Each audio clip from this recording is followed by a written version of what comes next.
One of the questions I get asked a lot from my patients is whether they need filler. Filler is really great to restore volume or to add volume for patients. Especially as we get older, we tend to lose more volume in certain areas of the face. We tend to lose it around our eyes, it get a little bit more hollow. Sometimes you get some folding in this area from loss of volume, also descent or lowering of the tissues from gravity. So there's certain areas where we can add filler just to fill dents, creases, or hollowing. Eyes here and here. Sometimes you would like it just to build upon what you have. Some people like to have stronger cheekbones, so I usually inject along the cheek area all the way back into this area, so you have a really nice contour that you can accentuate even further with makeup. Especially in men or for some women who have weaker jawlines, I could augment the jawline, add some more filler in the back to give you more of a square jaw, and even add quite a bit of volume into the chin so that you get more projection and a nicer chin. Adding chin will actually make your jawline even more strong and noticeable, so that's a great place for filler as well. When it comes to Botox, there are certain areas of the face where I tend not to inject Botox. Usually try to avoid injecting Botox anywhere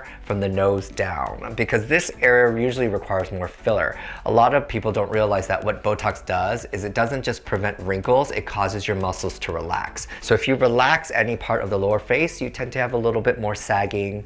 You can even worsen your jowls, make these creases even worse. Another thing that I usually try to avoid Botox in is for men. I try to avoid injecting too close to the lateral eyebrows. It looks amazing in women. They get a very nice arch, a very nice elevated brow. On men, that can look a little bit weird, a little bit more feminine, is if I inject the eyebrows.